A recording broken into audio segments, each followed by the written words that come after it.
open the meeting, the Election Law and Municipal Affairs Committee, and we'll start with our first bill, House Bill 1161. And Hicks, representative. Okay, not seeing anybody. Vice Chair. Thank you, Mr. Chair. I'll introduce House Bill 1161, removing the requirement for municipalities to have an advisory board for development districts. All right, and Eric, you're the first one up. Oh, you said you're not speaking. And NHMA says they're not speaking. Wow.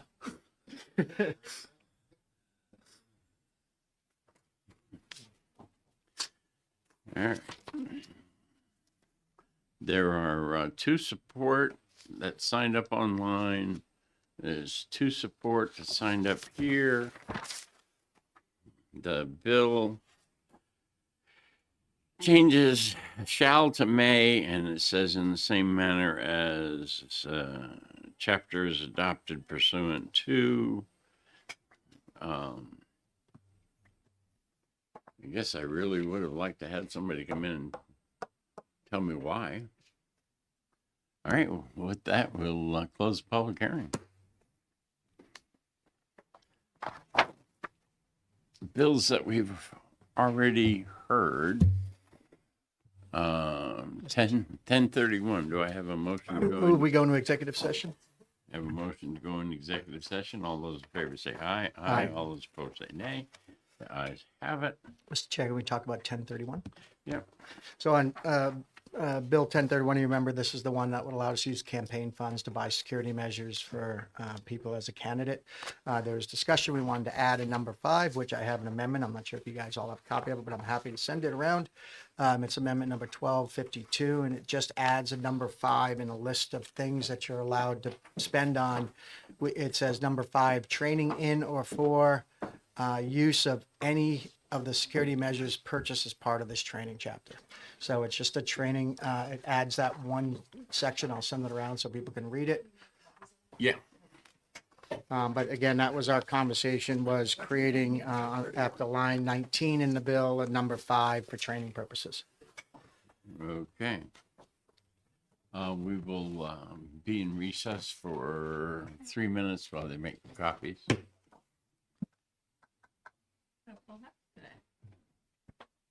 Pat, you may want to hit your mic.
All right, we'll come out of recess.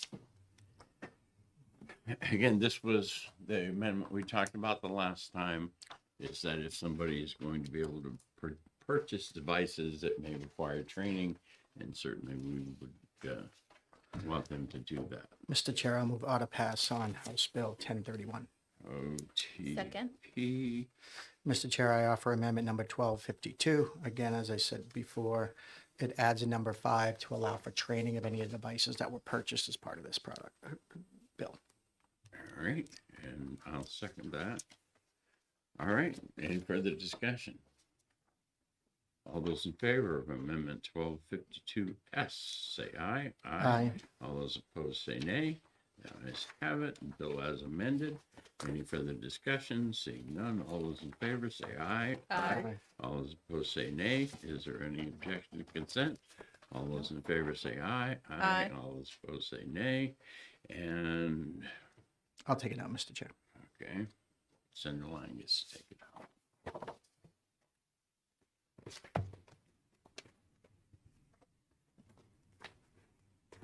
Do I have a motion to come out of executive session? So moved. I have a motion second to come out of executive session. All those in favor say aye. Aye. All those opposed say nay. We're back in regular session, and let me check my watch. We got 1 minute before we start.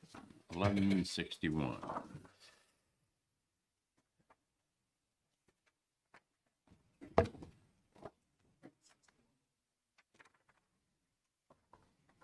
You mean You mean at 15.5? 15:05. Oh, 15:05. Okay. Yes. I had, well, that's right, because I didn't do anything with that other one, so that's why it was still there.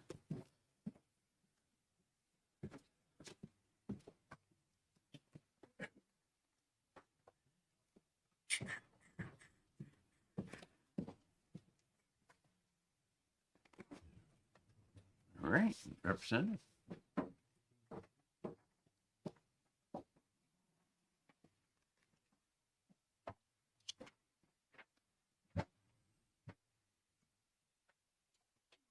Thank you, Mr. Chairman and committee members. For the record, I am Representative Diane Power. I represent the towns of Brookline, Mason, and Greenville in Hillsborough County District 36. And I also serve as the chair of the House Municipal and County Government Committee. As a prime sponsor, I'm here to introduce to you today House Bill 1505. This bill requires towns and school districts with voter-adopted tax caps and budget caps to submit standardized information via an MS form, along with the other required information that they currently submit to the DRA via MS forms. To be clear, this is a procedural bill, and what it does is it ensures that voter-adopted caps are applied correctly and consistently under current law. I would like to also mention that I have asked the architect of the school district budget cap and the town budget cap to be here to provide concrete examples illustrating exactly why this bill is needed. So now I will go to briefly highlight the key provisions of this bill. First, the bill, as I said, establishes a standardized annual submission to DRA of information that is already currently calculated in the budget process. And this includes cap calculations, proposed and final appropriations, as well as any required override votes. Second, the bill aligns with DRA's existing role in reviewing municipal financial data in order to set tax rates. Third, the bill clarifies that if a town or a school district is out of compliance with regards to its own adopted cap, that the appropriations need to be adjusted to remain within the legal limits under the cap. And also when proposed spending exceeds the cap, and also when there's a 3/5 override required, and that's not met. So I would like to also note that the DRA receives these MS forms prior to the annual meeting and the deliberative session. And then finally, touching upon the fiscal impact, there's a one-time cost of approximately $75,000 for the DRA to update their municipal tax rate system portal. Say that multiple times fast. So additionally, there's a negligible local cost since the towns and school districts already complete and submit MS forms through the existing DRA portal. And I have asked, I've consulted with the DRA prior, after filing this bill and prior to the hearing in the House, and the DRA is here today to answer any technical questions that you might have. So to conclude, House Bill 1505 ensures the proper application of voter-adopted caps under existing law, which reinforces local control. And for these reasons, I respectfully ask the committee to recommend this bill ought to pass. And I'm happy to answer any questions. Questions from senators? Yep. Thank you, Mr. Chairman. I was looking to see if, so what we're asking is the Department of Revenue Administration to, when the paperwork is sent in, that they remain under the cap. Is that what this is? That's correct. So currently, there's a series of MS forms that political subdivisions report to the DRA, and they review that information in order to set the tax rate. What this bill is seeking to do is to provide additional information for those political subdivisions that have adopted a cap locally, to provide information so that the DRA can review that information in order to determine, are you following the statutes with regards to the cap? And then that also informs them in order for them to be able to set the tax rate. Okay, thank you. What problem were we trying to solve? Oh, there's multiple problems. And for efficiency, I have, like I said, there's a witness here that signed up to testify that can speak explicitly and in detail to the problems. The basic problem is that there are towns and school districts that have adopted a local tax cap, and they are not following the statute. So we're trying to address that, because when voters have voted in a tax cap and it's not being followed, that would be a problem.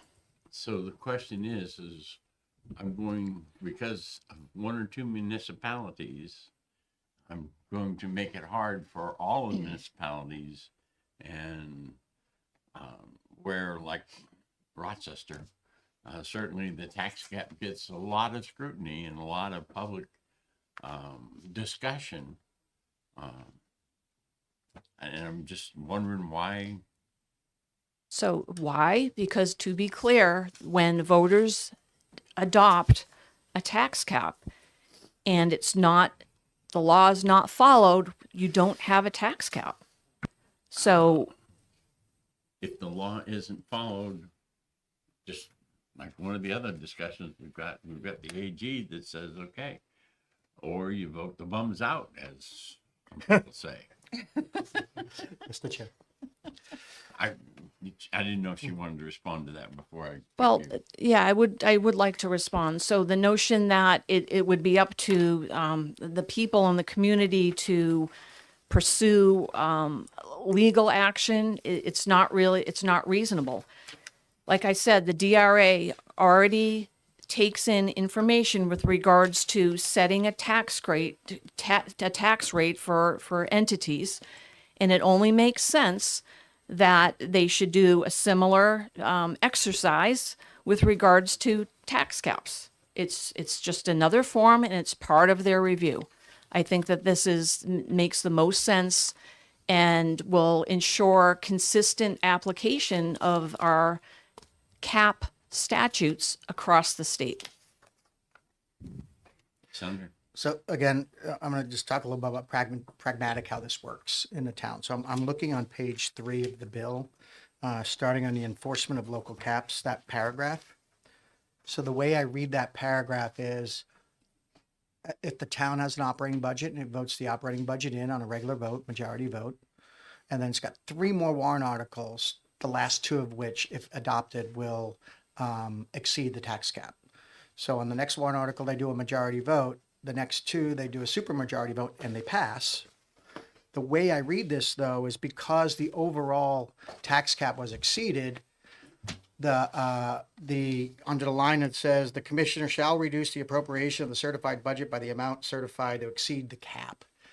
And so even though they did for the two warrant articles that exceed the budget, they did their vote, the appropriate vote, the 3/5 to override the tax cap. The commissioner, because the overall number is greater than the tax cap, would have to then reduce the operating budget in the first warrant article by the amount. That's the way I read the pragmatic reading of this bill. Well, as we know, the bill was drafted by OLS, and I don't share your interpretation, and we understand based on the cap laws that caps can be overridden so long as the override vote is achieved.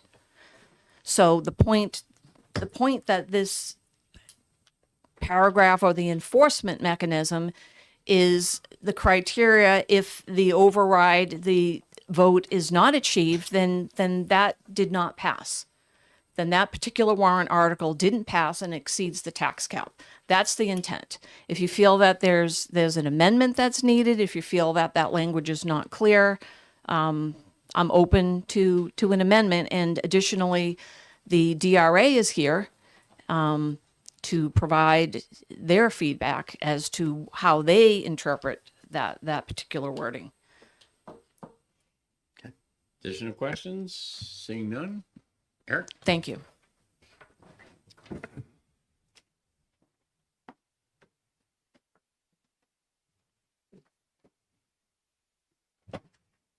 Morning, Chairman Gray and members of the Election Law and Municipal Affairs Committee. My name is Eric Power. I'm from Brookline.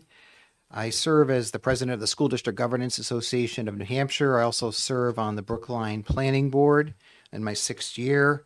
And I'm here in support of House Bill 1505. I think it's a really important bill. We have now have 7 towns and 2 school districts that have adopted local tax caps. That number went up this year. Kingston passed one this year. The problem we have is that there's a lot of people don't know how the tax caps work. And the DRA can actually provide some insight by actually having some purview over local tax caps.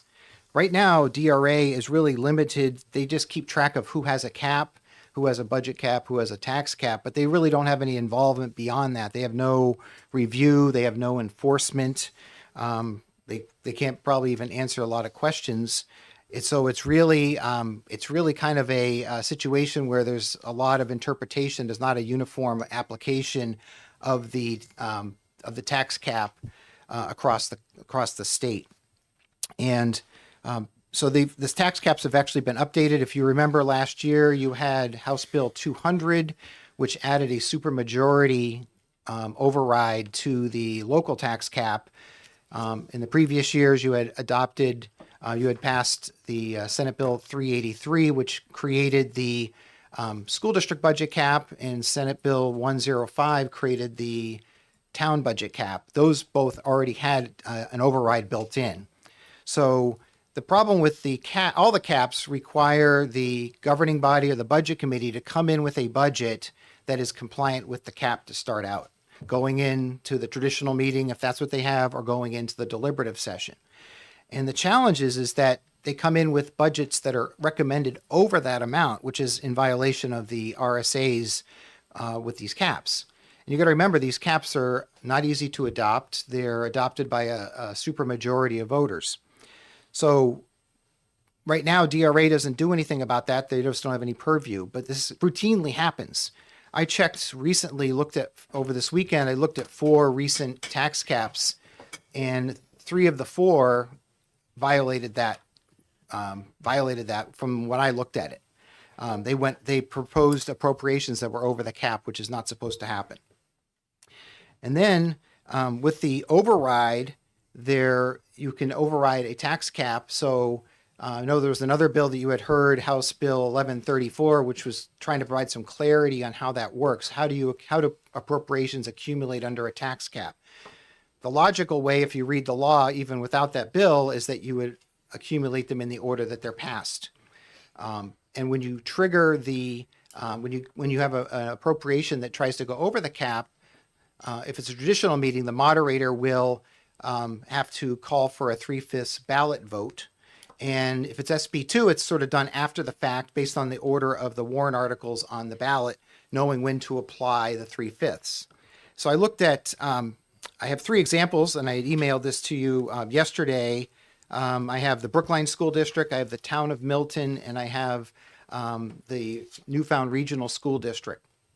And in the Brookline School District, this was before the HB 200 had passed, but there was the tax effort that was proposed.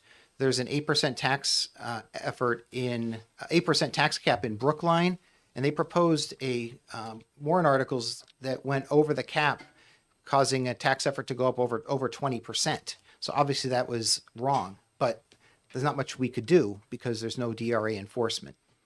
And in Milton this year, they actually proposed over the amount that was allowed, so that was wrong. And then when they look at the way they did they processed the tax cap, they, in my opinion, they erroneously discounted in a warrant article that actually shouldn't have been discounted because it actually didn't go over the tax cap. So then they were trying to apply a 3/5 for it when they didn't need to. And it's still up in the air what's going to happen, but there's confusion out there. They don't really know. So it's not always to disallow money that didn't pass, but it could be allow money that should have passed. So with DRA helping, this would help that a lot. It would really let the honest thing happen. The other one that I looked at was Newfound Regional School District, which had gone over the cap in the proposed appropriations. Again, that's not right. And then they had their last warrant article actually for it was a lease agreement for about just under $500,000. That actually went over the cap, but they said it passed. It only got 52% yes, but if it's going over the cap, it should have not passed because it didn't get the supermajority. So, in that sampling, and I've talked to people across the state. I was instrumental in developing the school district budget cap and the town budget cap, and as well as the new method for the local tax cap. So I understand these in great detail, and I get calls and people saying, "What's going on?" We got a call from Alstead. They have a tax cap. They didn't know how it worked. So there's definitely a lot of confusion. It's not just one or two, but it seems to be a majority. When I looked at Brentwood, they just had the cap for the first time this year. They seem to do it right. They in their first year of doing it. But that seems to be more the exception than the rule. So there seems to be things that are not being followed. And I think that this bill would be good for everyone. It would be good for select boards and budget committees to make sure when they're putting forth a budget that they're complying with the cap. It would also make sure that when you have your meetings that the overrides, if they're needed, are proper. And that when DRA reviews afterwards, being compliant with the cap, you can go over the cap if you have the necessary override. So I think that's important. So they would not disallow something if you had a 3/5 vote. So they would review this and make sure that the right thing's happening, that the right law is being applied. And I think this is an important bill because I think it also has some clarification. We got some clarification in the RSAs from DRA as well as the Department of Education. So there's some parts of the bill that talk about cleaning up the language to make it a little more clear so that everybody can be on the same page and apply the law equally. And for those reasons, I hope that you find this bill ought to pass. Be happy to help with any amendment that you would need if you think there's something that's not clear. And with that, I'll take any questions. Questions from senators? Seeing none, thank you very much. Friedman?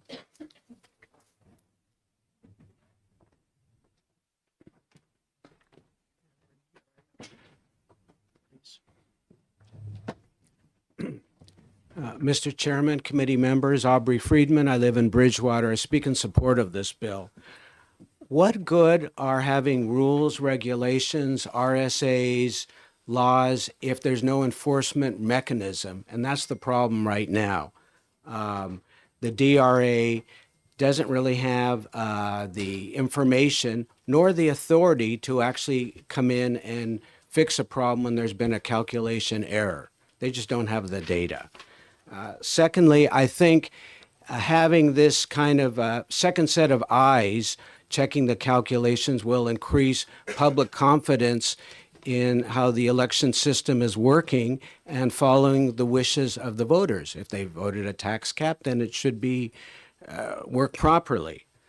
Also, I read the minority report from the House, and it was said that the DRA testified on this bill, I believe, and they said, we are not aware of any problems or miscalculations or mistakes.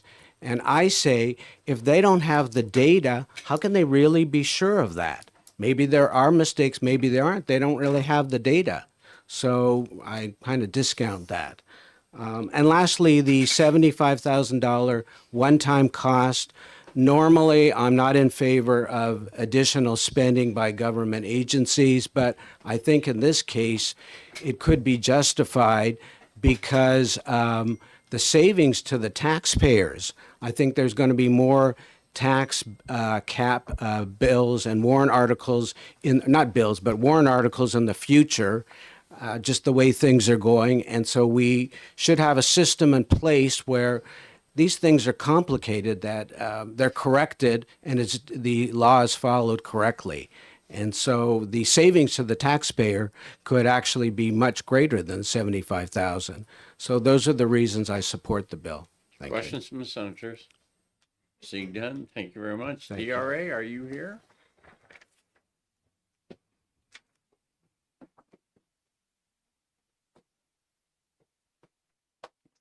There's a second chair over there. You can grab the slide over.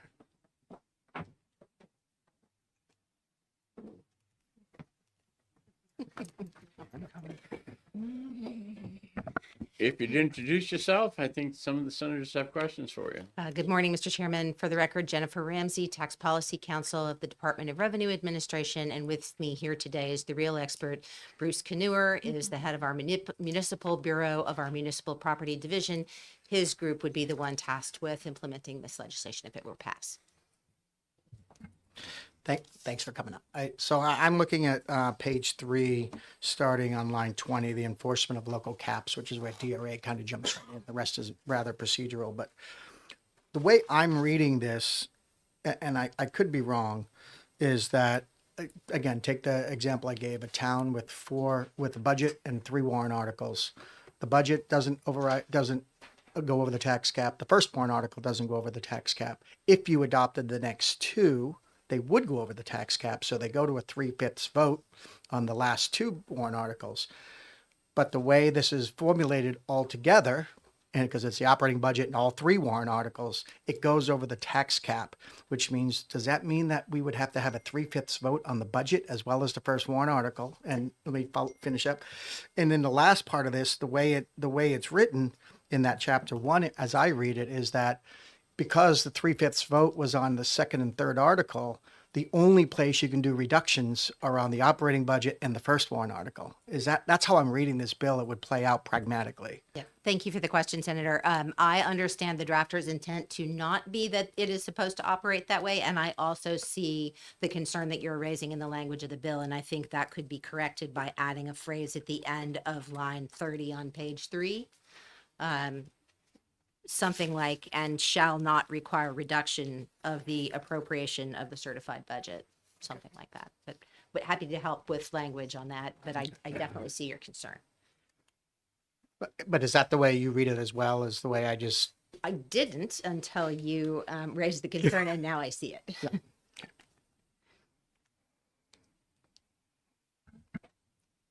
Senator Long. Thank you, Mr. Chairman. Thank you for taking questions. This bill puts you in enforcement mode. What kind of comfort do you have in that? I'm going to let Mr. Knorr answer that one because it's his group that would be doing the work. Thanks for the question, Senator. The Municipal Bureau is accustomed to being the bad guys because on behalf of the commissioner, we have to look at all appropriations and revenues and decide whether they're going to stand. So in that sense, this would just be an added element to that part of our work. Follow if I may. Yep. I mean, I see, the municipalities are supposed to send you everything with respect to their tax cap. Whether they had a 3/5 vote or what have you. Like Manchester, we've never gone over the tax cap. Even when we got surprised by the county, going up 20-something%. So my concern is issues like what warrant do you pull out to meet? And the municipality says, geez, I wish you would have pulled this one out. That's more of a priority. Do you see any issues with that? We have to work through this logic. It's not one we've ever used before, but the existing principle, we start with, if we needed let me put it back up and say, the existing law that's been around a long time is the 10% budget committee appropriations rule. And if we see that exceeded, we're going to, at that point in the order of the articles as voted, the disallowance of appropriations would begin. Although we do have the flexibility, occasionally you get a very strange order of articles, such that the disallowance might impinge on a public safety or a public health issue. Like if a sewer budget is the one that's falling down below where the cutoff is, we'd consider, rearranging the disallowances. But generally, it's the last vote is going to be the first one that would be impinged by some kind of limit. Okay, thank you. Senator? Do you have any data, or could you share with us, like, how many complaints you've gotten related to this enforcement? Aside from testimony here and in other, hearings this spring, the Municipal Bureau doesn't really hear complaints because I think what's been said is true. We're not gathering data to begin with, and we're not enforcing, so the complaints don't generally rise into the Municipal Bureau. So now that may or may not be reconciled with the previous testimony, but I'd have to look at that testimony in detail myself. But we don't hear it. Thank you. So if a person believes that the town is not following, isn't immediate relief going to the Superior Court and asking for an injunction? Or you can. That crossed my mind as well. And then, as you mentioned, Senator, the idea that the voters can always fix things at the ballot box in the upcoming elections as well, if a local group is not following the cap. But yes, since we amended the Constitution a few years back, there's no question but what that would be a decision that could be taken to Superior Court as well. Further questions from the senators? Senator Lang? So absent the enforcement provision, we've been all talking about the rest of the bill.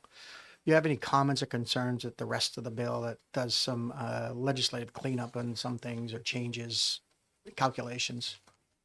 I would just note that the appropriation that was discussed is not currently in the legislation and would need to be added. The $75,000 that Representative Power mentioned is needed in fiscal 27 in order to upgrade the municipal tax rate setting portal to accommodate receiving the information about the tax caps. Anything else that you saw, Mr. Knorr? Okay. All right, thank you very much.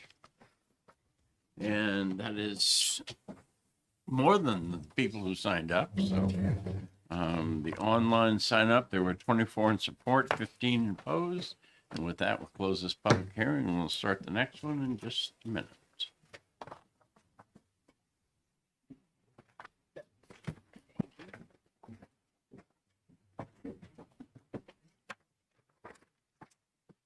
Ooh, lots of people.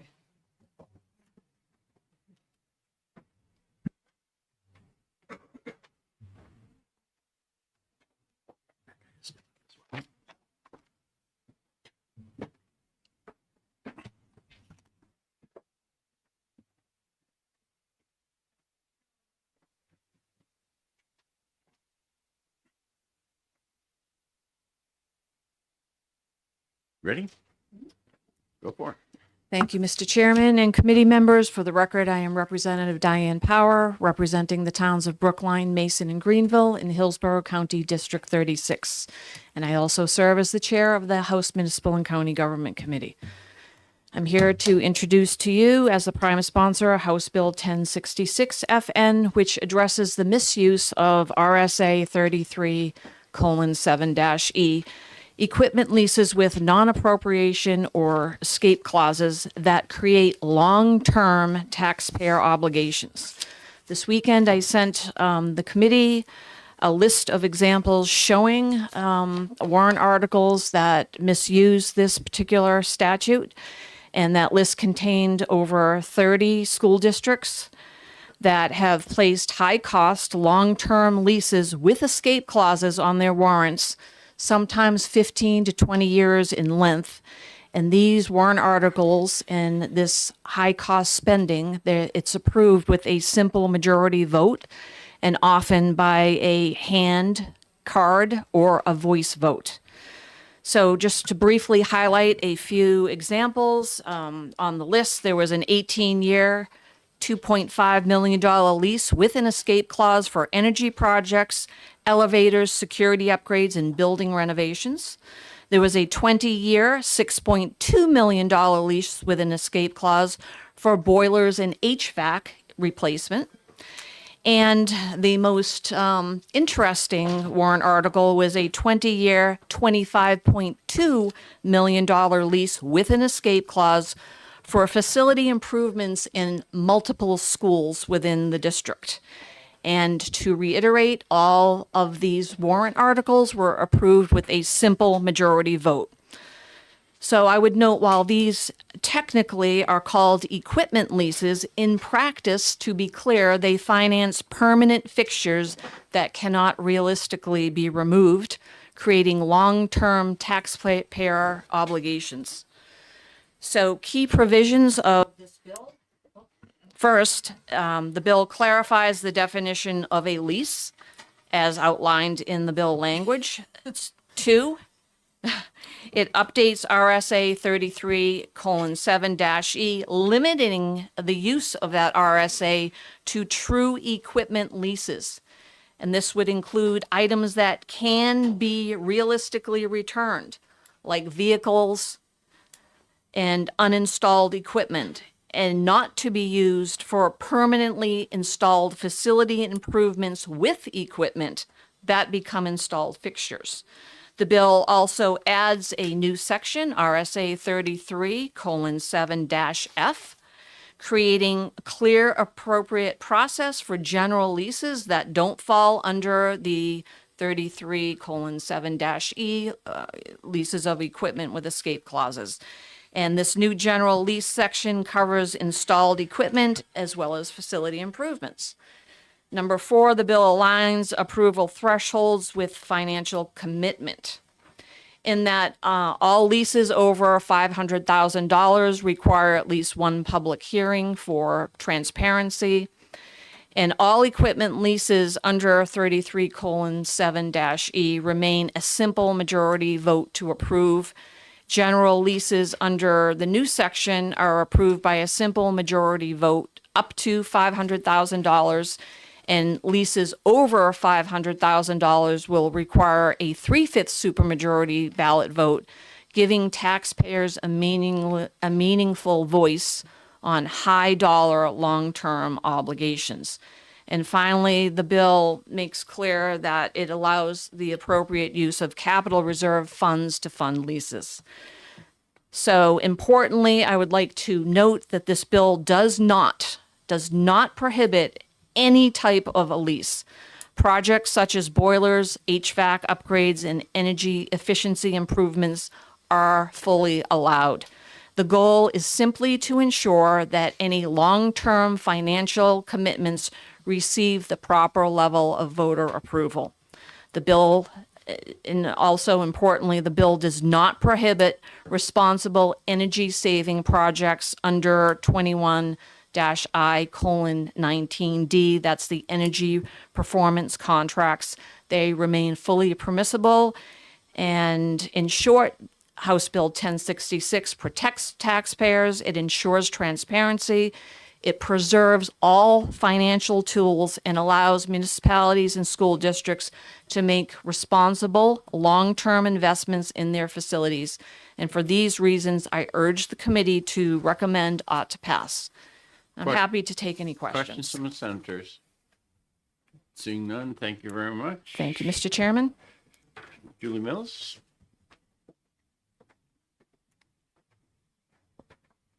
Thank you, Mr. Chairman. We're And going to, just before you get started, we're going to have a 3-minute limit on testimony. We have so many people and so many bills here, so keep that in mind.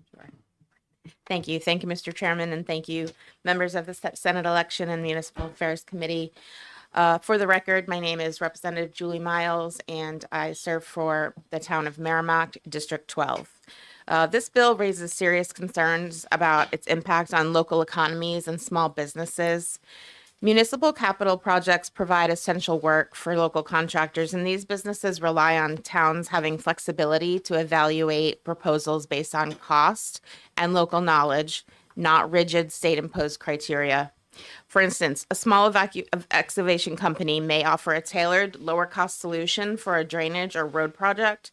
Under more restrictive measures, that company may be pushed out in favor of larger firms better equipped to navigate state-driven requirements and may not be able to utilize their choice of a funding mechanism. So the result of this is fewer bidders, less competition, and higher costs for the taxpayers. At the same time, municipalities need flexibility to respond quickly to infrastructure needs, and added oversight delays projects and increases costs. Local governments already operate transparently with strong voter oversight, and additional state constraints will weaken responsiveness and harm local business participation. We should be empowering municipalities, not limiting them, and I respectfully urge the committee to recommend HB 1066 as inexpedient to legislate. Thank you. Questions from the senators?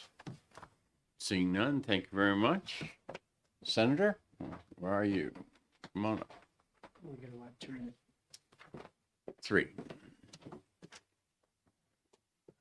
Thank you, Mr. Chairman. Good morning, members of the committee. I'm Senator Tim McHugh from Merrimack. I represent Merrimack, Amherst, Milford, and Wilton, and I'll be less than 3 minutes.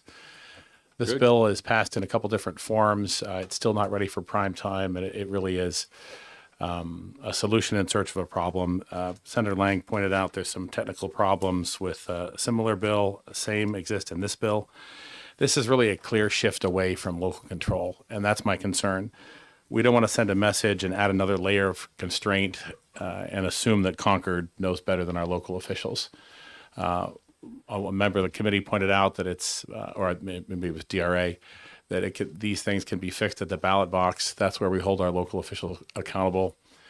In my opinion, it's not, and that of some of my constituents, it's not our place to tell them exactly what type of finance mechanisms to use. As a CEO myself, and coming up through sales and marketing, we've always offered multiple ways to finance a project, whether it's a bond, a traditional loan, a lease, or cash payment. And I think we shouldn't impose that will upon the municipalities. So with that, I'll ask you to find it ITL, and thank you for your time. Question from the senators? Does it surprise you to know that as a part of requirement for town meeting or SB2 town, there is already a public hearing on all articles that are on the warrant to begin with? And this would impose an additional meeting specifically, it sounds like, just for leases? Thank you, Senator, for that comment. So I totally agree. Every warrant article, there's a public hearing. There's usually multiple public hearings, and most municipalities have professionals, town managers, administrators, to look at all of these things and recommend the best options to the voters. And I think we should, by and large, trust them for those things. Thank you. Thanks, Senator. Thank you, Mr. Chairman. Additional questions? Seeing none, thank you very much. Top of the page, it says John and then it says a squiggle. And so come on up. If you're John and you were signed up at the top of the page. Good morning. My first time actually in the building. Hit the button so you got a red light. There you go. This is my first time in the State your building. name right up Jack, front. well, okay. Good morning, Chairman Gray, members of the committee. My name is Jack Sapia, and I serve as a representative on the Timberlane Regional School Board. I'm currently in my third term, and over the past 3 decades, I've participated in more deliberative sessions than I can count. In addition to my public service, I have a background in construction and have worked with 2 Fortune 100 companies. Throughout that time, I've consistently advocated for addressing our district's aging and failing infrastructure. However, like many other communities, we're faced with real fiscal constraints. Too often, capital improvements are the first things to be eliminated or to stay within the taxpayer's ability to pay. I want to be clear. I am speaking today on my behalf and not on the board which I sit on. At one point, our district was faced with a $200 to $400 million potential new construction cost, an amount that was simply not feasible. A prior board also explored $125 million in identified renovations, which likewise proved unaffordable through traditional means. So we evaluated our options. Adding projects one at a time through our annual budget was not realistic, and inflation alone would have cost the district millions over time. Sometimes, which is clearly reflected in the construction price index. Spreading projects over the 10 to 20 years also compounded the problem by leaving students and staff exposed. We considered bonding. While bonds are a familiar tool, they require borrowing the full amount upfront and paying interest on the entire sum immediately, which approach can be restrictive and create significant long-term financial burdens. Leasing, however, which we decided to go with, provided a practical and responsible alternative. Through leasing, we were able to move forward with approximately $25 million of critical needs across the district, many tied directly into life safety and improved learning environments, at the same time improving efficiencies, thus saving the district money. It required only the majority vote rather than 2/3, the supermajority, which also can be difficult to achieve. If we had to go to a 2/3 vote, I'd still be rolling around in the mud to get that done. In closing, because I got the motion, which I get from our moderator consistently, please let the local people decide what they want to do. This gave us an opportunity to do something that we couldn't have otherwise done. It improved the learning environments. It helped us get to where we need. And I think as elected officials, all of us need to be making it easier for our constituents instead of harder. And that's what that lease actually provided for us. We have a cleaner, better working environment, a safer working environment. Some of our infrastructure was on the verge of collapse. I thank you for your time. Questions from the senators? Yep. So do you include in a lot of, as town moderator myself, so a lot of the lease agreements we talk about in town meeting have an exit clause if the town doesn't appropriate the funds for the lease. Do your lease arrangements have some of those exit clauses if a town was to vote down the article in the subsequent year for funding? I sit on the school board, so this was a school board lease. I do believe there is an exit clause in there. Thank you. Seeing no additional questions, thank you. Catherine? Thank you for your time. I would be guessing if I said whatever the last name is. Go for it. Good morning, Chairman Gray and honorable members of the committee. My name is Catherine Cusack, and I'm here representing Clean Energy New Hampshire.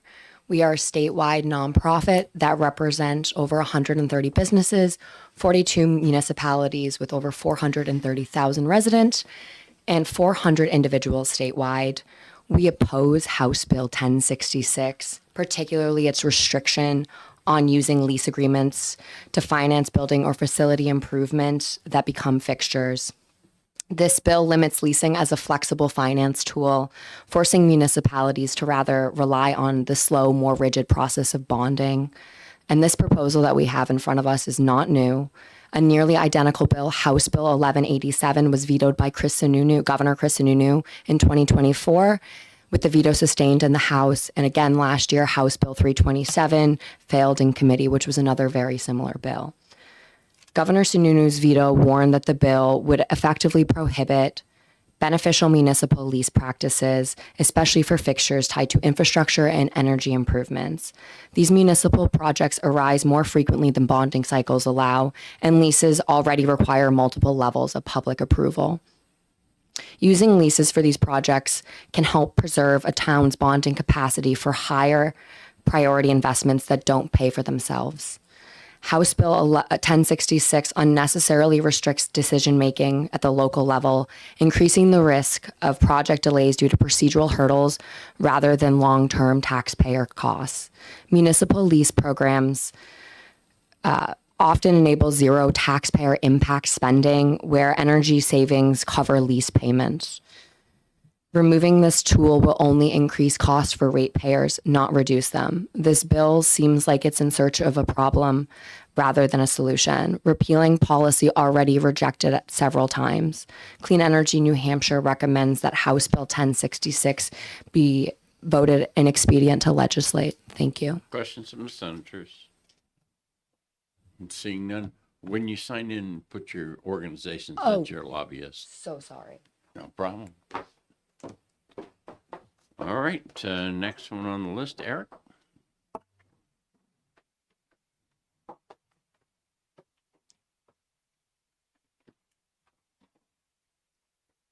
Good morning again, Chairman Gray and members of the committee. For the record, my name is Eric Power from Brookline. I've served as a school board member in the Hollis Brookline Cooperative School District in the past, and I'm speaking in favor of this warrant article. This bill, I should say. I'm used to the town meetings we've been going through. This bill, when you boil it down to it, what is it actually doing? It doesn't prohibit any types of leases. Every type of lease that's available today is still available now. What it does do is it puts them into two different RSAs. The RSA 33.7E is for equipment leases. That's for things that you would actually be able to return, like vehicles, heavy equipment, portable equipment. Those kinds of things are still supported as they always have been. Still a simple majority vote. What it does do is it puts energy leases, fixture leases, things that get deeply installed, renovations that are being leased, it puts them under 33.7F, the new RSA. And what it does is if those remain under $500,000, they remain a simple majority vote. But what's happening is 33.7E currently is being used to do very large renovations with a simple majority vote with an escape clause, because to qualify there, they have to have an escape clause. But the escape clause is a little bit deceiving, because how do you really escape boilers? How do you really escape renovations? How do you escape windows and insulation? In practicality, you really can't. So that's why the escape clause is not, you're paying for this escape clause, but it's not something you can actually exercise. So by putting it under a different RSA, it makes it clear that, you don't have to have an escape clause. When you don't really need it, you don't have to pay for it. The important thing is that it would, right now these projects are being locked in with an escape clause, but there's really no way to get out of it practically or financially. The thing it does do is it puts bonds and leases on the same footing in terms of the approval level. So if you have a project and you're considering a bond versus a lease, people will sometimes do the leases because it can get approved with a simple majority, but it actually costs you a lot more money. And I've looked at many of these, and the average lease versus a bond for anything over about $500,000, $600,000, it's a premium cost of anywhere from 20 to 24% more to the taxpayer for the same exact project, the lease versus the bond, because you're paying for that flexibility. So this is a win. This bill is a win for taxpayers because it puts the decision not based on the majority level to approve the warrant, the lease, but puts it based on the financial merit of the way of doing it. If a lease is still the best thing, you can put that forward. But at least it puts people together and puts things on the same level, so that decisions made based on the merits of the financial instrument being used, and not based on the majority level that you need to approve it. And for those reasons, I think this will save taxpayer dollars. It doesn't prohibit any leases whatsoever. Everything's available today. This is not the same as the previous bills. And for those reasons, I recommend ought to pass on this bill. Thank you very Questions from much. senators? Go ahead. So when I was on the school board at Winnisquam, we approved a biomass plant that was a performance lease that allowed us to be able to do a wood chip plant to replace our aging boilers. But we did it as a performance lease where the business basically fronted all the funding for us. And then we paid a lease the lease was paid based on savings to the community and the heat. How would a school do that now if we pass this? They can still do a lease, Senator. The lease would, if it's over $500,000, if net appropriations, it would just have to need the 3/5 vote. It's not going to be prohibited, but you're getting into a very large investment, and so that standard makes a lot of sense. And you could actually even do it with a bond as well. So you could do it either way, and I think that you would have to weigh the two of them and see which one makes sense. I actually had an example in our Hollis Brookline Cooperative School District. They had put forth 2 leases, and I went to them and I said, "Why are we doing this?" And they said, "Oh, we didn't even know we could save money. We just heard that the lease was a good idea." And they went and they actually changed to a bond after they saw the numbers. But a lot of school districts don't do that. They don't do that. So you can do these. These were energy performance leases for boilers, similar sorts of things. And this bill explicitly has a carve out for the energy performance contract, so you can still do those. So that's still possible. So hope that answers your question. Additional questions? Seeing none, thank you very much. Mike?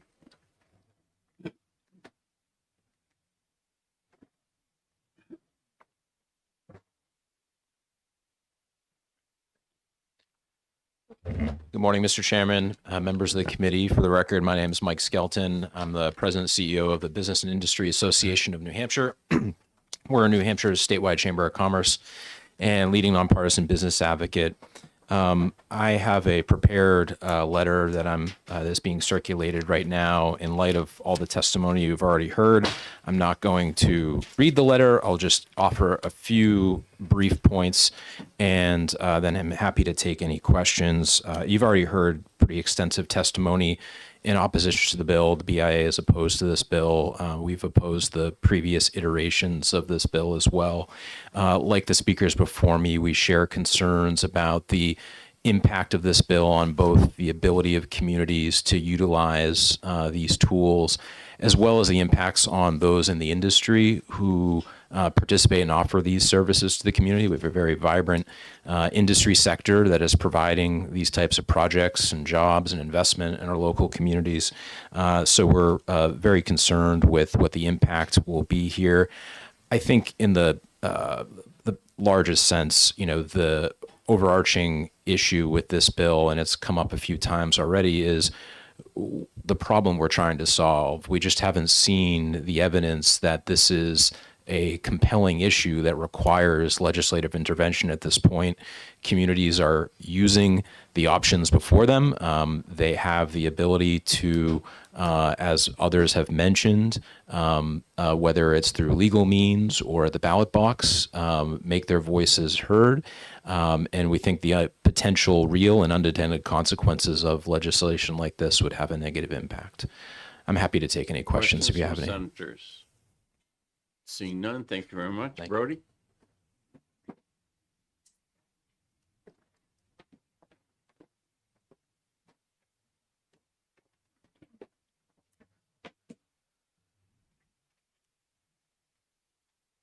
Thank you, Mr. Chairman, and thank you to the committee for taking my testimony this morning.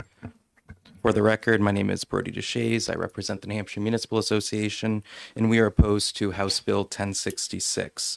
House Bill 1066 has fairly similar intent to House Bill 1147, which would limit the ability of counties, municipalities, and other political subdivisions to enter into different types of leases, which the House voted as inexpedient to legislate back on March 5th on the consent calendar. Another similar bill was tabled last year in the House, and additionally, as was previously mentioned, the previous governor vetoed a similar proposal. Admittedly, House Bill 1066 is narrower in scope than House Bill 1147. It mostly impacts leases in excess of $500,000. It exempts cities from the new RSA 33:7-F proposed Section 8 in the bill, which would appear to prevent cities from entering into lease agreements that do not qualify under Section 7 of the bill. And it continues to allow lease purchases with non-appropriation clauses to not be considered debt. However, those are then subject to additional requirements than they are currently. I will flag on page 2, lines 36 and 37, and then bleeding on to page 3, lines 1 and 2. Municipalities would be prohibited from financing building or facility improvements that become fixtures through lease purchase agreements with non-appropriation clauses. There are times when leasing fixtures is financially more advantageous than bonding these fixtures. For example, leasing allows you to pay interest only on what you actually draw from. And it provides the flexibility to pay down the balance at any time, where bonds require you to pay the interest first in advance. So allowing that flexibility actually can potentially save taxpayers money in the long run, depending on how much capital and how much you're able to raise in revenue. Additionally, lease purchase agreements with non-appropriation clauses are not debt. They are not debt. They haven't been considered debt under New Hampshire law. They have those non-appropriation clauses. You can pay off the lease. Section 8 of the bill establishes that, quote, any leases of real property, fixtures, equipment, and any combination of such, end quote, shall be considered loans, even, again, if they aren't technically debt. Additionally, it allows for leases up to $500,000 to be approved by majority vote, but for leases in excess of that, even if they aren't debt, it effectively mirrors the process for noticing, holding hearings, and voting on a bond. Additionally, by exempting cities from Section 8, it would appear there may be no process for cities to enter into lease agreements for equipment as well as any building for facility improvements that becomes fixtures. We think that this is just merely a clerical error. Yes, Senator, and I'll conclude with saying Section 7 establishes a prohibition. Section 8 establishes a process for approving lease agreements that do not qualify under Section 7. So how would a city enter into these types of lease agreements? That's something that we have some grave concern about, and I'd be happy to answer any questions. Questions from the senators? Senator Burke. Thank you. So in a high interest rate environment, which we find ourselves in, bonds tend to need to be more competitive to attract capital. So is part of what you're saying that, depending on what kind of financial environment we're in, municipalities really do need the flexibility in order to save taxpayers money to either go into a bonding arrangement if it's low interest rate, or perhaps go into a lease because it's lower expenditure for the taxpayer up front, which is lower carrying costs?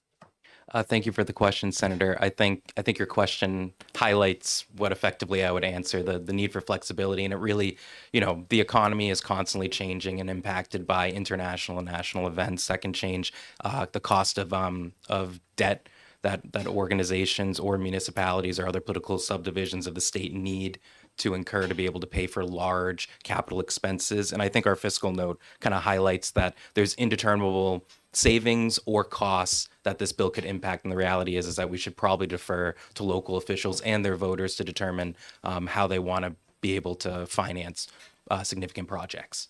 Thank you. Additional questions? Seeing none, thank you much. Thank you. Aubrey? Braver?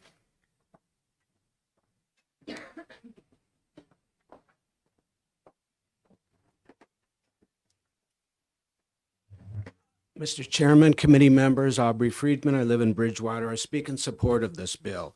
I think the main takeaway here is not changing it for any leases that are under 500,000. That's still a simple majority. So that's the same. It's the big dollars, anything $500,000 or more. You have to have a separate public hearing, so it's not just at the meeting, it's a separate public hearing. I think that's important. Also, you have to have that 60% vote. And I think over $500,000 is a big amount, and it should have a higher bar because the taxpayers will be locked into those payments for, often was mentioned, 15 to 20 years. So raising that bar should require, I think it's more important for the bigger dollars. And that's the main thing. This business about separating the fixtures from the equipment, I think is also critical too. As was mentioned, you can't return a door or windows or stuff. And those, things that are movable should be more likely to be on a lease where you can return it with the escape clause. That makes sense. But the way it is right now, they're mixing everything in together. And probably the bond is a better way to go. But again, the voters should decide that. And that's why having that 60% bar requirement is most important, I think. And those are the reasons I support the bill. Thank you. Questions from the senators? Seeing none, thank you very much. Thank you. Natasha?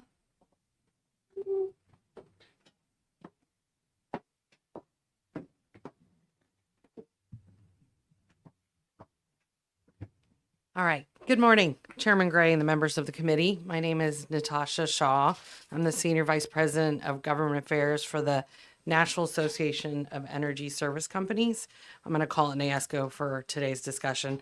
Thank you for the opportunity to speak with you today in opposition of House Bill 1066. We represent the nation's leading energy service companies, and our members deliver more than $7 billion in energy savings projects that we're talking about today each year. Over the past 2 decades, that has translated into more than $70 billion in infrastructure improvements across the country. Let me tell you why we're opposed to House Bill 1066. Across the United States, states are not restricting energy performance contracting. They're expanding it, they're refining it, and they're leaning into it as a practical, results-driven tool to address aging infrastructure, rising energy costs, and deferred maintenance. In many states, policymakers view this as a tool in their tool belts. This tool addresses financial issues when our customers state they don't have the money to fix something critical. I'm definitely shortening my speech, so I will get through it real quick. At a time when other states are modernizing their policies to accelerate infrastructure investment, improving efficiency, this bill would place New Hampshire at a competitive disadvantage. Adopting House Bill 1066 suggests a retreat from innovation and public infrastructure financing and narrows options for local government rather than equipping them with full range of tools to make fiscal responsible decisions based on their own needs and priorities. From our perspective, the most effective state policies are those that preserve flexibility, enable local control, and allow performance-based solutions to compete on their merits. This is a proven tool that's used across the country. We have not seen this kind of legislation be put in place in any of the other states that we're working in. And thank you for your time and consideration. Questions from the senator? This is my, thank you. Seeing none, thank you very much. Mike Davies? Davey? Hi, Michael Davey. I'm a business owner of Energy Efficient Investments. We employ 70 people based in Merrimack, and I'm a Manchester resident and Senator Long's division. So nice to meet my hometown senator here. So just quickly, many of the schools that we work in mirror this building.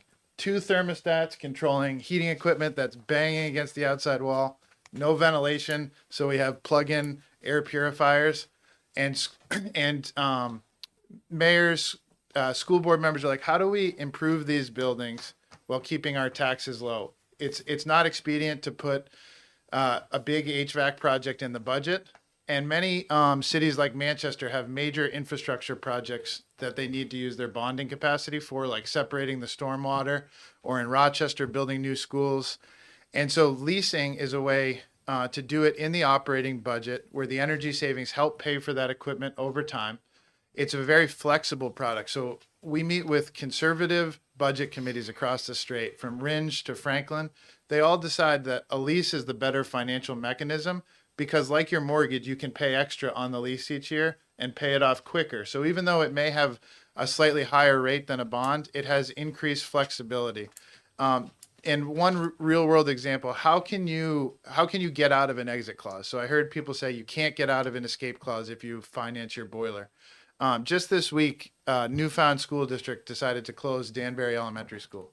There's an example where if their HVAC system was funded with a lease, they can exercise that escape clause and then move on from that building and shut it off. So it's a real world example where you can issue these escape clauses And if this bill passes, it would make New Hampshire the only state to do such a ban. All the federal government, all other 49 states are looking, how can we do more of this flexible system where the energy savings helps pay for it? New Hampshire, I represent our New Hampshire-based company nationally, and I'm embarrassed to have to explain why each year this bill keeps coming back that would take away this great tool that has conservative and Democratic support. Thank you. Questions from the senators? Seeing none, thank you very much. Lori Lane?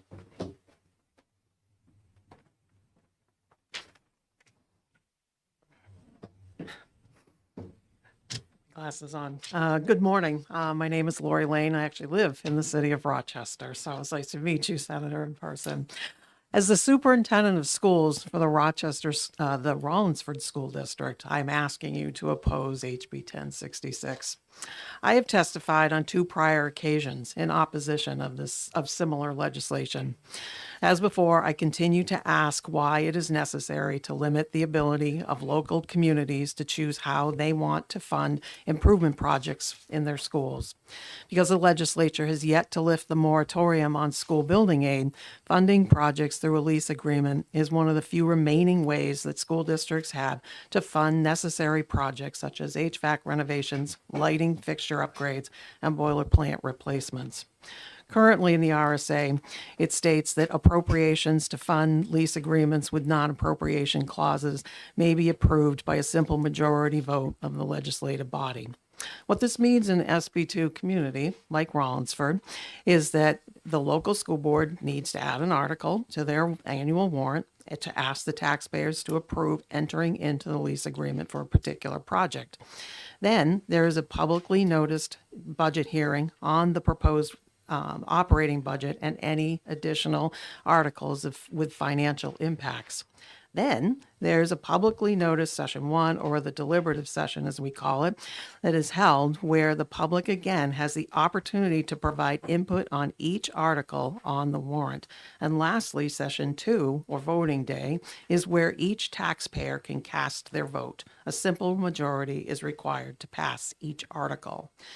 HB 1066 contains a new section that amends the RSA by adding several additional steps to gain voter approval. Steps such as requiring public hearings are already part of the annual budget approval process. So this language is really unnecessary.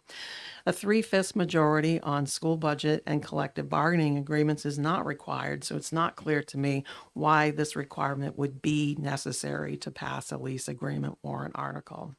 So in closing, school boards have many challenges as they look for ways to manage the rising costs of aging and energy inefficient buildings. Current law already requires public notice, community input, and a taxpayer vote on all warrant articles, rendering much of the amended language in HB 1066 unnecessary. As such, I ask you to oppose the proposed legislation. Questions from the senators? Seeing none, thank you very much. That completes everybody that has signed up. There was one additional person who signed up, did not wish to speak, but opposes, and the online sign up was 22 in support, 13 opposed.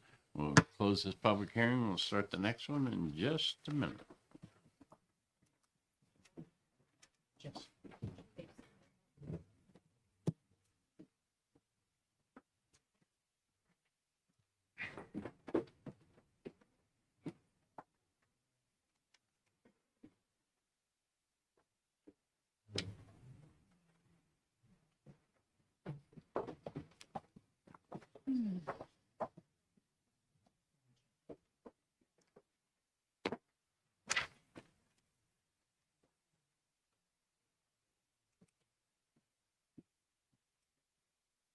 Dennis?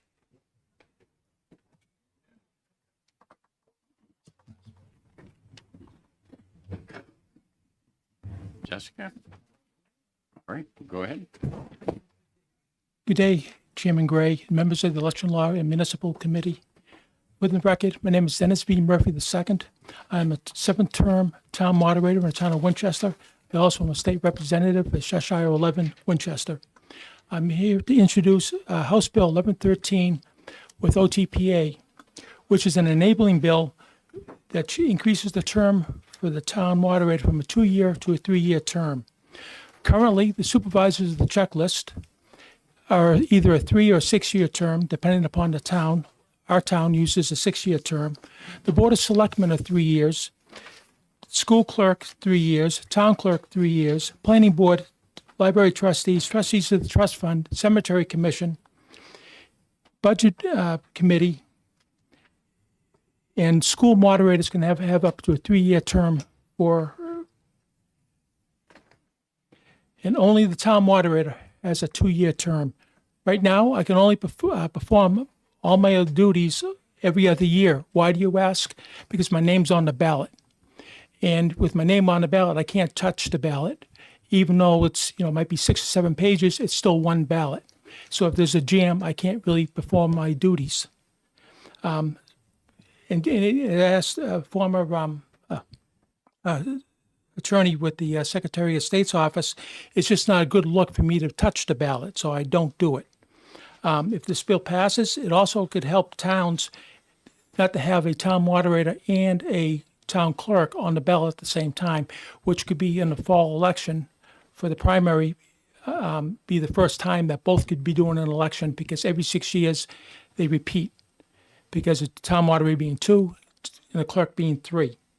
And if you stagger, if we do come to a 3-year term, you can have a school moderator 1 year, town clerk the next year, town moderator the following year. So you always have continuity. And I humbly ask you to consider House Bill 1113 ought to pass, so that town moderators can fully perform their election duties 2/3 of the time instead of 1/2 the time as I do now. I'll take any questions that you people have. Questions from the senators?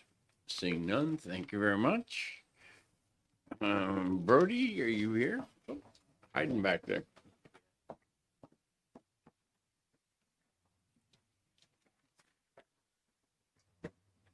Thank you, Mr. Chairman, and thank you to the committee for taking my testimony this morning. For the record, Brody DeShays, I represent the New Hampshire Municipal Association. New Hampshire Municipal Association supports House Bill 1113 as amended by the House.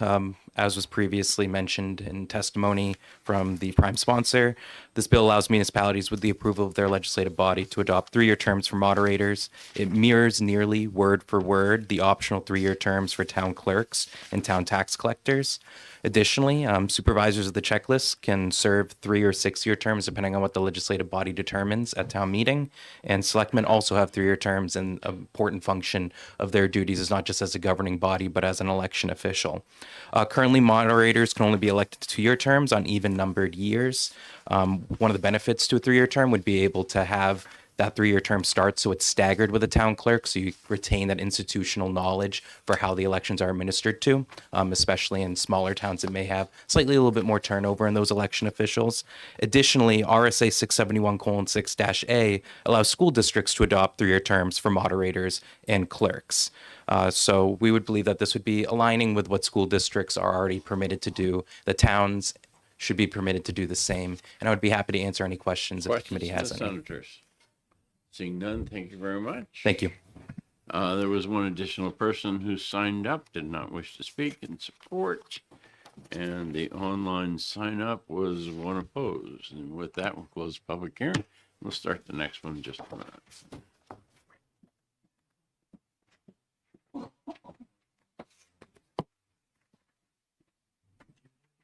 And probably put it in here. Knowing me, I tried to hide it. Yes, knows where to find it. Yes, I do.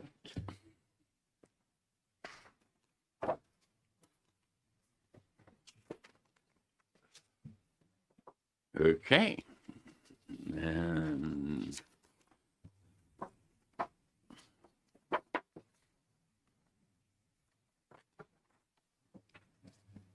when you're ready. Yep. Thank you, Mr. Chairman and committee members. For the record, I am Representative Diane Power. I represent the towns of Brookline, Mason, and Greenville in Hillsborough County District 36. And I also serve as the chair of the House Municipal and County Government Committee. As the prime sponsor, I'm here to introduce to you House Bill 1137. This bill makes a narrow but important clarification to municipal budget committee membership. Currently, members of governing bodies and commissioners of village districts are appointed to budget committees as voting members. This bill changes that role to ex officio non-voting while preserving full participation, discussion, and expertise of these members. This bill is about clarity. Those who propose and administer budget should not also vote a second time in an oversight capacity on the same budget. Importantly, to note that this framework is already in statute. This bill, House Bill 1137, mirrors language in 2025 House Bill 394 that became law, establishing that an appointed school board member on a co-op school district budget committee shall serve in an ex officio non-voting member. So this bill before you simply extends that same consistent framework to municipal budget committees. To be clear, this bill does not remove anybody from the table. It removes only the vote and not the voice. And while the term ex officio varies in meaning depending upon the context, this bill explicitly defines the role as non-voting, providing clarity in statute. In sum, this bill promotes consistency, transparency, and public confidence in the budget process, and I respectfully ask the committee to recommend this bill ought to pass. Questions from the senators? Seeing none, thank you very much. Thank you. Commissioner. Sean Jasper. We're gonna do a support, oppose, support, oppose. We try to mix it up here.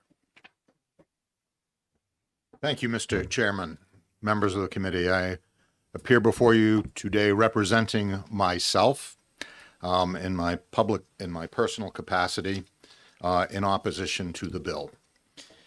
I didn't state my name, Sean Jasper, sorry. It's all right. You have a 3-minute limit too. All right. So the RSA 32, the Municipal Budget Act, has been in existence for since 1939, and it has operated well. I have served in both capacities. Currently, I think I'm in my 13th year as an elected member of the Budget Committee. I served 17 years as a selectman, and I can't remember how many years I've represented the board, but probably my total membership on the Budget Committee is in excess of 20 at this point. I'm a third generation member of the Budget Committee, my grandfather having served for many years and my father as a school board rep. So why would we not change this? Well, there are several reasons. I serve in my capacity as Commissioner of the Department of Agriculture, as ex officio non-voting member on some committees, and on others as a voting member. There isn't a lot of incentive for me to attend and participate in meetings where I don't have a vote. Much more inclined to go to someplace where my vote makes a difference. I think the same thing would be true here. That if you don't have a vote, you're not necessarily going to show up. But more importantly, changing this from a non-voting, from a voting member to a non-voting also brings into questions of quorums. Quorums are something that I think every single committee is having more and more difficulty maintaining a quorum. You're removing 2 members from that voting quorum, and now it's even going to be worse to get a quorum. People have talked, not the sponsor, but about collusion between the school board and the Board of Selectmen on aligning votes. I can tell you that, at least in my experience in Hudson, that is very seldom the case, that boards vote very differently, and they do take positions against the others because there are competing issues, in fact. So I really would point out to you that this passed the House by a little more than 30 votes. I think the fact that this has been in place since 1939 lets us know that this really has not been an issue, and probably best not to mess with it. And in fact, cooperative school boards are much different, yes. Questions from the senators? Senator Lane. Thank you, Commissioner, for coming in. So I get I guess my question is, what in the role of a selectman will say on a municipal budget committee be to defend the budget, the selectman's budget, and therefore there is a reason for him to show up or her to show up, because the budget that's taken up first is the selectman's recommendation and then modified from there. That would probably be the case in where that budget is being presented. But this gets back to the quorum question. There's no incentive for the member of the school board to show up when the town's budget is being presented or vice versa. And I think there is a lot to be said for having that interaction, having those discussions. But I think to a large degree, this is about quorum. So at times, yeah, there certainly is an incentive to be there, but during the monthly meetings, there may not be the rest of the year. So I think you have to be very careful about this and need to have a good reason, a very good reason to change something that has been in existence for coming up on 90 years. Additional questions, Jim? So again, I guess my question comes around, again, being moderator, I read the warrant articles and it says selectmen recommend by a vote of 3-0, and then it says school board recommends or budget committee recommends. Aren't you counting one person twice in those two numbers? Well, certainly you are. But I don't really think that, and again, I started 1980 was when I first was elected to the budget committee. That was my first elected office. And I really have not seen a reason to change that. Have I been frustrated at times? Yes. But serving at least 20 years on the municipal budget committee in one capacity or another, I see great value to having those members there as voting members. Thank you. Additional questions? Seeing none, thank you very much. Eric? Thank you.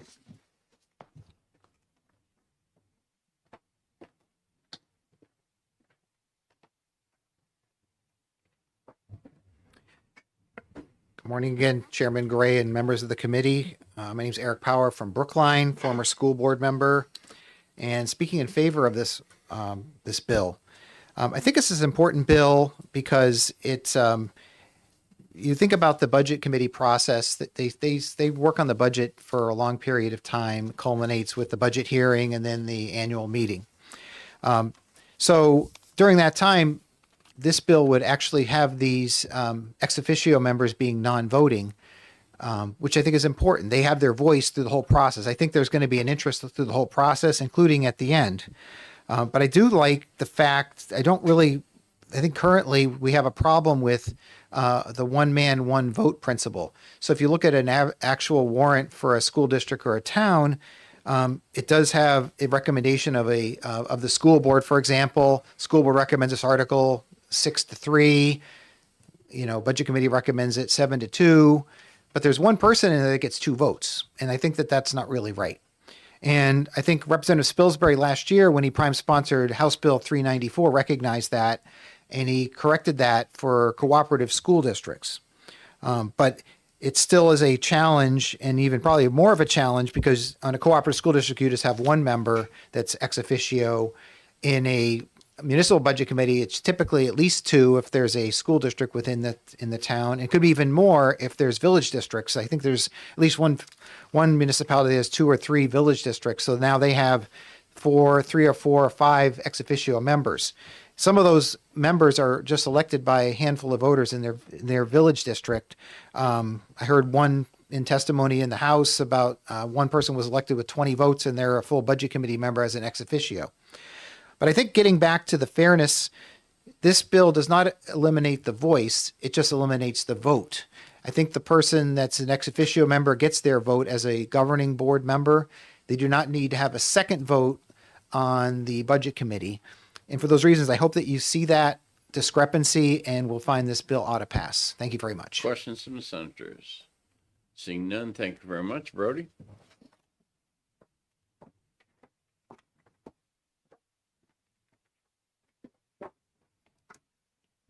Thank you, Mr. Chairman, and thank you for taking my testimony this morning. For the record, Brody DeShays, I represent the New Hampshire Municipal Association. We are opposed to House Bill 1137 as introduced. I have requests from the town of Hudson to distribute their written testimony and a vote that their Board of Selectmen took in opposition to 1137.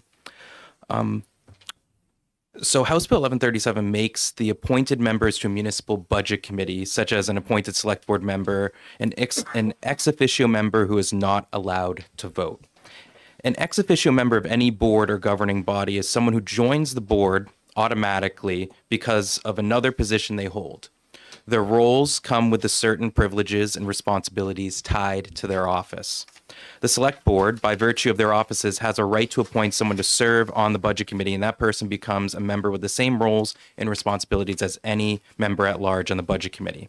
To require someone to be on the budget committee, to be part of that quorum, and to participate as an ex officio member, and then preventing them from voting would not technically make them an ex officio member as defined generally in most dictionaries, because they wouldn't be allowed to have the same rights and responsibilities as other budget committee members.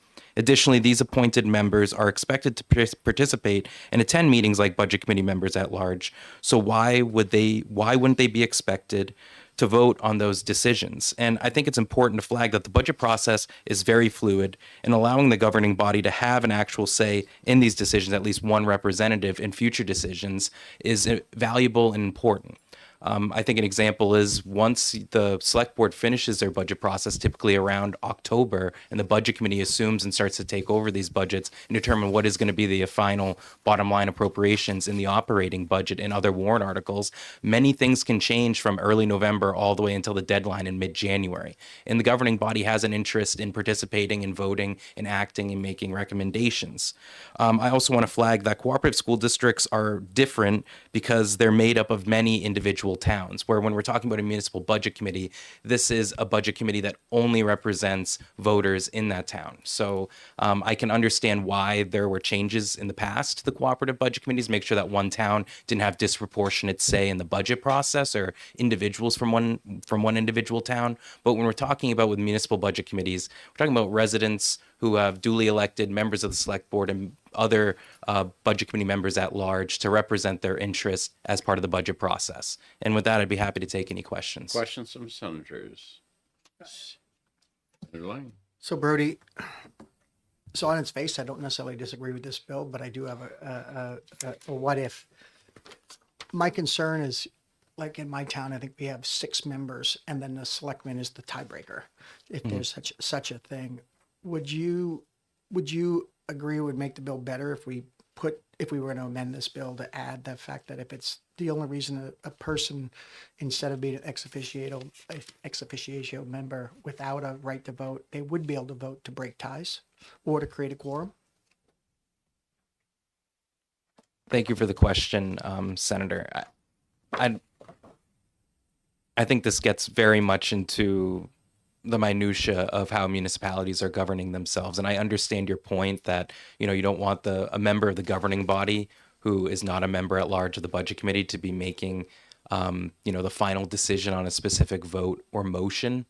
I think it'd be very tough for every municipality to understand how to implement that statute exactly. And I think it would really depend on a circumstance. I think the law as it currently is fine. I also have heard of examples of governing body members knowing that they're going to make the deciding vote and deciding to recuse themselves, believing that they shouldn't be making the deciding vote. But I really think it also could come down to the bylaws of the budget committee too. They might adopt additional requirements locally. So I think it might be best, considering how unique different circumstances can be, to defer to the locality. And additionally, if voters are not happy with how their local officials are implementing the budget process under the Municipal Budgeting Act, then they can elect new people who will carry out their interest in what they expect. Additional questions? Seeing none, thank you very much. Thank you. That was everyone who signed up. The online sign up was 3 in support, 19 opposed, and we'll start the next public hearing in just a minute. And we're still operating under a 3-minute time limit. Thank you.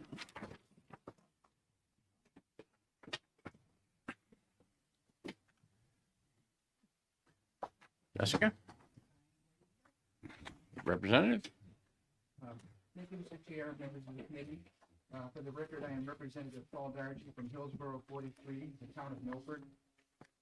speaking on HB 1274 that's titled Relative to Dog Licenses. The purpose of this bill is to correct some dog license fee errors that were introduced by the 2024 bill HB 1626 FNA titled Relative to the Repeal of Certain Designated Funds and Relative to the Apportionment of Dog License Fees. I have more information in the handout that talks to it, but basically this is a very straightforward bill. I consider it a housekeeping bill, and there was a 25-cent error in the apportionment of the dog license fees, and this bill corrects that error. Questions from the senators? Seeing none, thank you very much. All right. What else have we got here? Representative Bixby. Good morning, Chairman. Good morning, Chairman. For the record, Peter Bixby, District Stratford 13, Dover, New Hampshire, and ranking member of House Environment and Agriculture. And it is partially my fault that we are here, because when this bill was brought to us by a very experienced member of the Finance Committee to correct some to make a simple transfer of 25 cents from the spay and neuter fund to the veterinary diagnostic lab fund.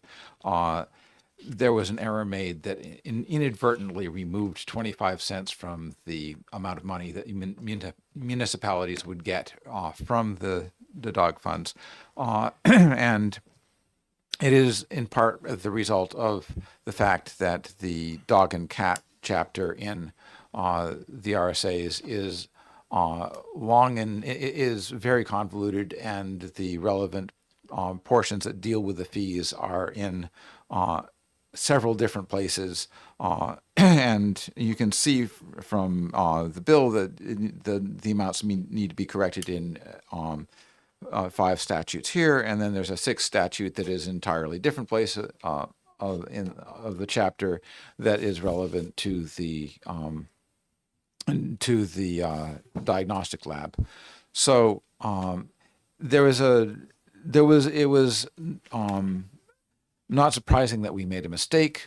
When we realized we made a mistake, we tried to correct it, and the Senate last year tried to amend one of our House bills in a very simple way to correct this, and then it was ruled that we need, because it raised a fee, we would need to have a separate hearing on it, and that was at the point of committees of conscience, so we couldn't have a hearing.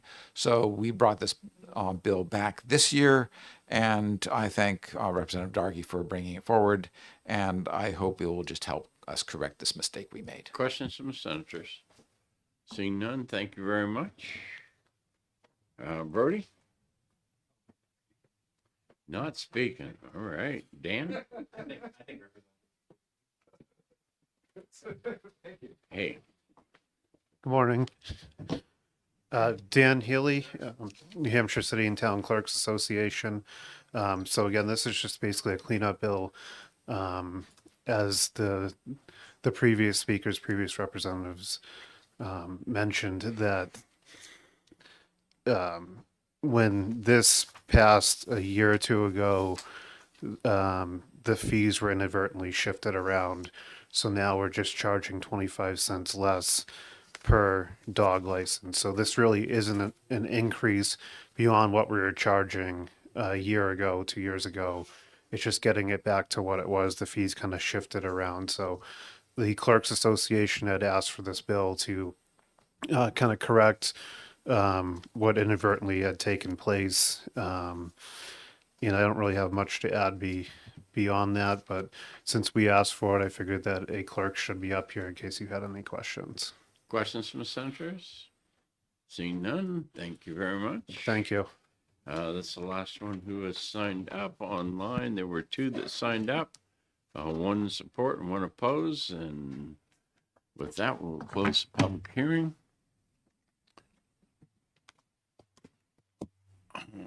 Do I have a motion to go into executive session? So moved. A motion and a second to go into executive session. All those in favor say aye. Aye. All those opposed say nay. This last bill, 1274, is one that we've had in the past and supported. Comments, questions? Do I have a motion? Jessica? I'll move on to pass. Senator Long moves OTP. And I will second it. Discussion? All those in favor of on to pass, say aye. Aye. All those opposed, say nay. Ayes have it. Do I Move have any consent. objection to consent? No. All those in favor of consent, say aye. Aye. Aye. All those opposed, say nay. Ayes have it. I can Senator take- Long, Yep. you get to take this one out. Chairman, before we get into more bills, I just wanted to point out today listed on our exec sheet is 1468, but I was pretty sure we exec that last week. Well, let me pull up a folder for 1468. Yeah, I actually think the only one we have And in left fact, is. I think I approved the blurb.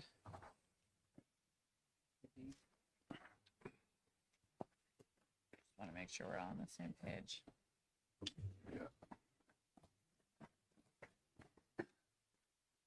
Well, I'll tell you what, we'll fix it all as we go forward. Okay? I think the only one we have left is 1369.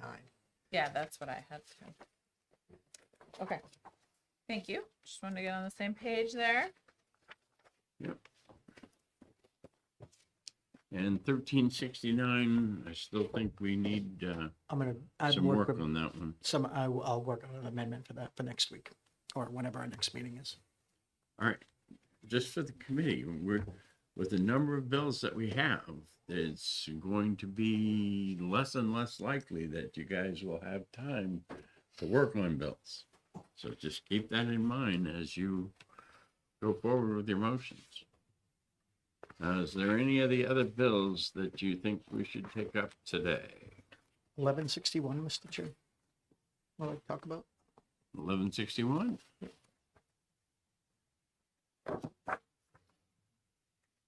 So this bill just changes a shall into a may and leaves it at the discretion of the local municipality. I think that's a good move.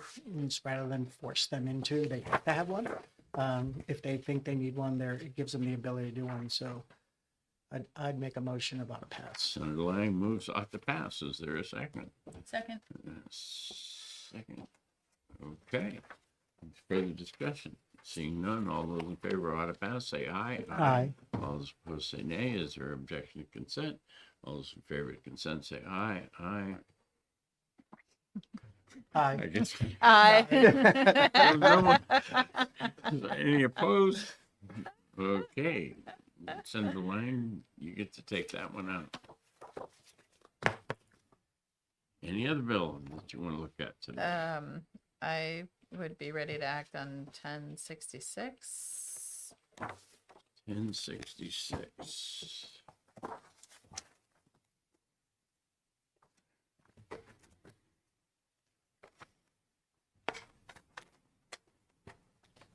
All right, 1066 is the warrant article one. The leasing. Leasing. Yeah. The leasing, yeah. So obviously I'd love to hear the will of the committee, but I thought we heard ample testimony today that from a practical perspective, this is really tying the hands of our municipalities and actually in the end could end up costing our taxpayers more. It seems to be an attempt to look at big expenditures. There's ample remedy to do that at the ballot box, and so I would move ITL municipal. Before I get a second, I would kind of like to hold this so that I can at least talk to the prime sponsor to see Okay. if there's some modification that I can do to it. And if there's no objection, and since we don't have a second on your motions yet, I will withdraw my motion for the moment. So, Mr. Chair, if I may on that bill. So again, I do also have some concerns. I don't like the idea of an extra meeting. That they already meet on all these warrant articles. If you're a traditional town meeting, you have to have a meeting in February to discuss all warrant articles that have a financial impact. So those meetings already occur.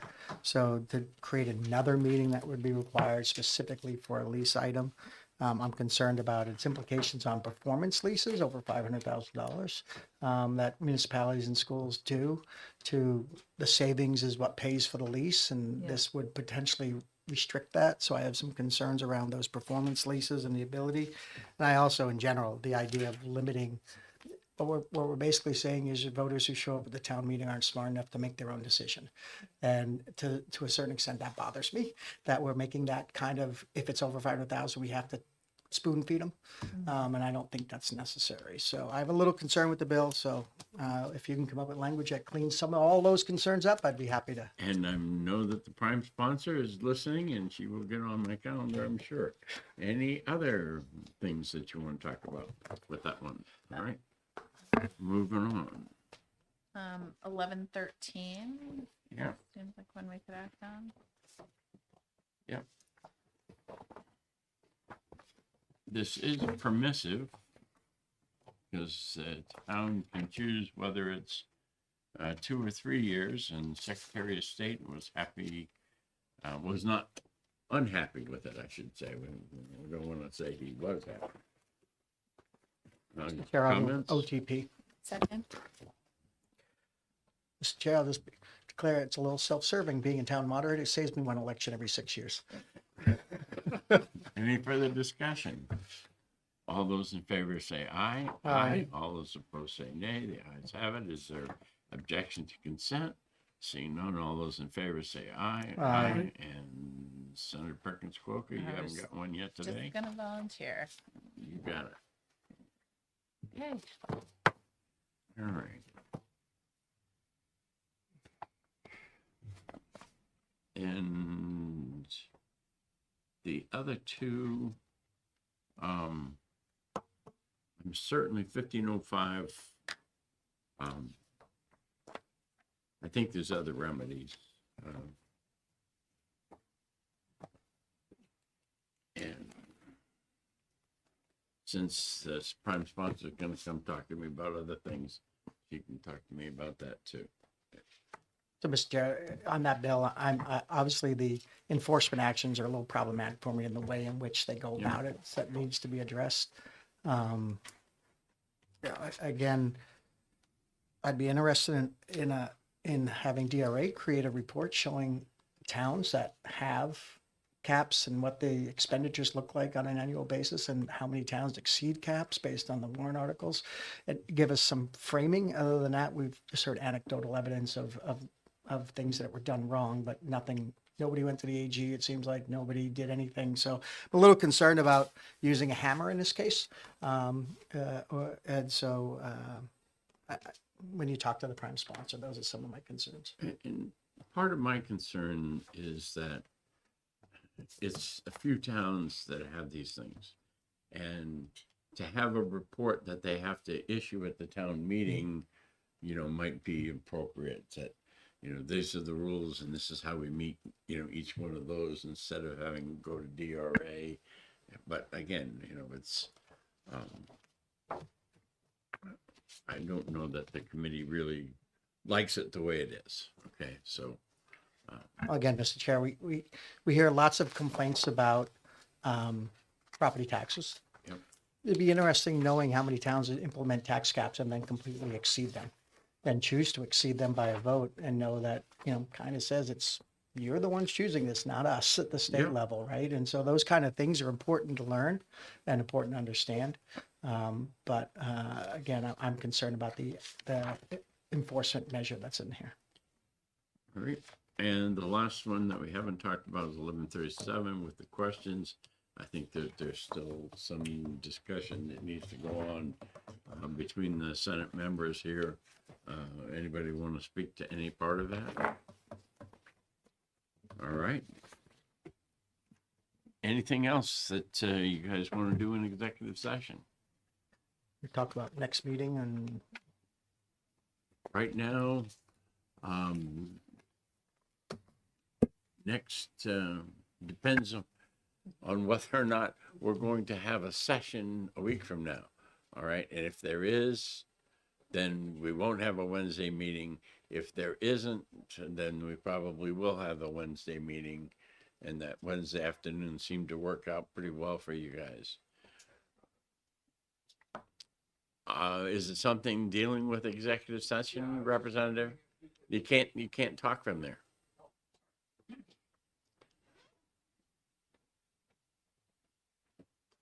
I was just wondering if there was any interest in executing 1274 at this point, or if you wanted to have, if you want to have further discussion of that. It's on TV and it's on consent. Oh, okay. I guess it went so by so fast I missed it. Thank you very much for that action.